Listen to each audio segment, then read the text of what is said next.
तातडीची घटना गंभीर आहे आणि त्या घटनेचा निषेध प्रत्येक व्यक्तीने केला. गुन्हेगाराची कुठलीही जात असू शकत नाही. गुन्हेगार हा गुन्हेगारच असतो आणि ज्या प्रकारे त्या ठिकाणी अत्याचार झाला त्याचा पूर्णपणे निषेध हा आपण सगळ्यांनी केला. आणि आज मोठ्या प्रमाणात जे मोर्चे निघतायत, खऱ्या अर्थानं एक प्रकारचा आक्रोश आहे. याला दोष देता येत नाही किंवा हे मोर्चे निघतायत याचा कोणीही दुसरा अर्थ काढून घेण्याचं कारण नाही. खरं म्हणजे मी एक गोष्ट अतिशय स्पष्टपणे नमूद करू इच्छितो की आज मराठा समाजाचे जे मोर्चे निघतायत त्याचे जे आयोजक आहेत त्यांच्या एका गोष्टीकरता मी आभार मानेन की सगळे मोर्चे मूक मोर्चे निघाले. या कुठल्याही मोर्चामध्ये एकही नारा दिला नाही, एकही भाषण दिलं नाही. या मोर्चामध्ये शांतपणे लाखो लोक चालत गेले.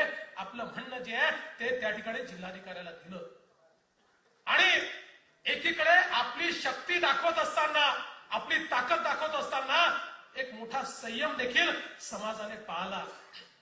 मी धन्यवाद याकरता देतो की काही लोकांना याचं राजकारण करायचं होतं.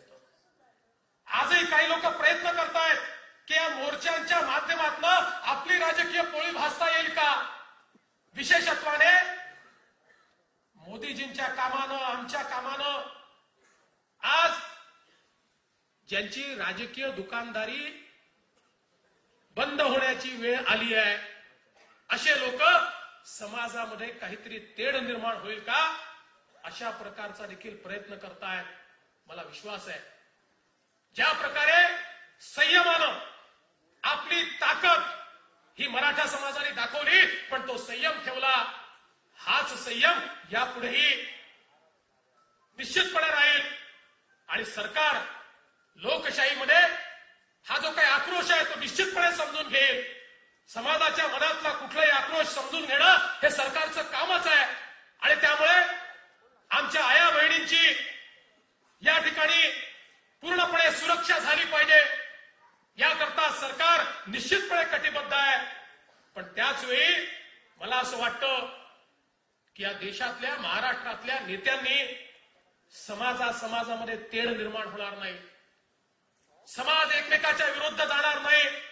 दलित आणि दलितेतर संघर्ष, दलित आणि सवर्ण संघर्ष अशा प्रकारचं पाप या महाराष्ट्रात घडणार नाही याची काळजी घेतली पाहिजे.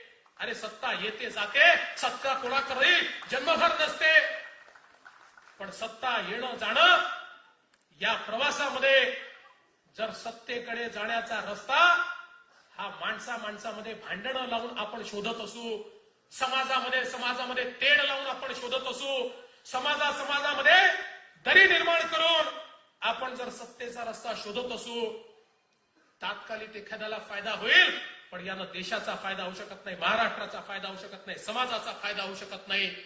आणि म्हणून मला असं वाटतं आज महाराष्ट्रातल्या सर्व नेते मंडळींनी एकत्रित येऊन कशा प्रकारे ही परिस्थिती आणि ही जी काही दरी निर्माण करायचा प्रयत्न आहे हा दूर होईल आणि सर्व समाज हे गुण्या गोविंदानं राहतील.